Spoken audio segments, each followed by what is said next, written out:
Hello, today we're going to talk a little bit about collisions. And as the preamble here in the slide talks about, you see collisions in nature all the time, right? Right now we're sitting here and all the air molecules around us are constantly colliding with our skin. It's the thing that builds up to be atmospheric pressure, essentially. And that's the mechanism, right, by which that pressure is exerted. But on the human scale, you've got cars smashing into walls, billiard balls bouncing off of one another, balls bouncing off walls, balls bouncing off floors, people bouncing off of people when they're playing sports, and all kinds of other things in between, right? And this works all the way up to the galactic scale. So if you're talking about asteroids smashing into one another, or a meteor hitting the planet Earth, or something like that, then all of that is dictated by collision physics. And the sort of hand wavy definition of a collision is an interaction between a couple of objects where the time of interaction is relatively brief and the forces they exert on each other are relatively large in comparison to the other forces acting on them. Okay? And so when you have a situation like that, and I just explained how common that is in nature, we can apply this new tool of ours, conservation of momentum, along with an old tool of ours, conservation of mechanical energy, at least to some collisions. And the combination of those two tools allows us to predict a lot of the behaviors that come out of collisions, or if we can see what happens after a collision, we can predict what must have happened to lead to that behavior. And that's a valuable thing to do. So in the taxonomy of collisions, there are two types. There are elastic collisions, and in these, you've got both mechanical energy and momentum being conserved, okay? Energy and momentum, okay? Now in the slide here, I actually didn't say mechanical energy. I should say mechanical energy, okay? Because we know that energy, in general, is always conserved, right? But we can certainly translate it from something associated with the velocity and the position of an object to other things that essentially take that energy away from that object and turn it into other forms, vibrations and heat and sound and all of those kind of things. All right, so both mechanical energy and momentum are conserved in an elastic collision. Okay, and these are relatively perfect elastic collisions, ones that actually conserve all of the mechanical energy. So in other words, E0 of these two objects is equal to E final, exactly, not just an approximation. They're relatively rare in nature. You're only really going to get them at sort of the subatomic particle level. But there are a lot of interactions at the human scale that we can model as elastic collisions.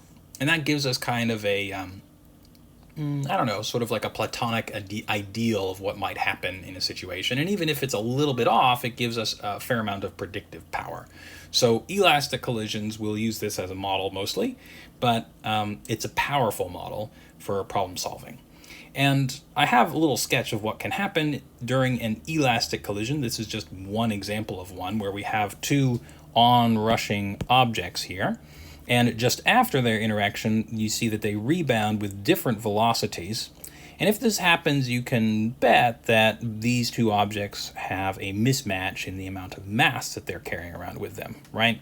So object 1, given that it comes in at some speed and then rebounds at a much lower speed, probably that's a higher mass, right, over here on the left. Whereas this one rebounds with a greater speed than it had before, and so we're probably talking about a lower mass here. We can see how those will work out once we get to the sort of mathy part of things, okay? But elastic collisions conserve both mechanical energy, so the same number of joules are possessed by the kinetic energy of this one and the kinetic energy of this one, summed. So the conservation law would look sort of like this, with zeros to indicate initial, and then K1 final plus K2 final. You might ask, oh, what's happened to potential energy? Well, remember that with gravitational potential energy, at least, we're allowed to set our reference level to be whatever we want. And so we can certainly just set that reference level to be right there on the axis at the point of contact between these two things. And so the potential energy due to gravity can just be set to 0. And so we're just left with the kinetic energy terms. Okay. Now, the other type of collision, the one that's much more common in nature, is the inelastic collision. And these are collisions in which only momentum is conserved. Okay? And we'll talk a little bit about why that must be conserved, even though mechanical energy is not, in just a little bit. Okay, so here is one example where you have two items that are onrushing and then they stick together, right? This sort of thing, so they stick together. And that's the reason I can just write down one velocity after the collision, right? It's like two cars mash themselves together and then move together afterwards. Or two asteroids run into one another and one merges into the other. And so they become effectively one object and move with a common velocity afterwards. Now that's a special kind of inelastic collision. This is usually referred to as perfectly inelastic. Okay. The other example that I'll give, though, is one in which you have the two objects onrushing, but they do rebound. Okay. You might say, well, what's the difference between this, okay, and this, right? The cartoons, at least, look very similar. And indeed they are, right? But they are just cartoons. But the big thing here is the way you can tell them apart is if you look at the energy possessed by these things before the collision, so here, and you look at the energy possessed by them after the collision as they rebound from one another. In the case of an elastic collision, well, that total energy before is going to equal that total energy after. Whereas in an inelastic collision, well, these two things will not equal each other. And if you're not told whether or not you have a problem involving an inelastic or elastic collision, well, then this can be an indicator as to whether you have one or the other, assuming you have the appropriate information to calculate it. All right? So those are the two types of collisions. When we come back, we're going to be doing some examples that'll illustrate how we apply the conservation laws in each one of these cases. Thanks for viewing.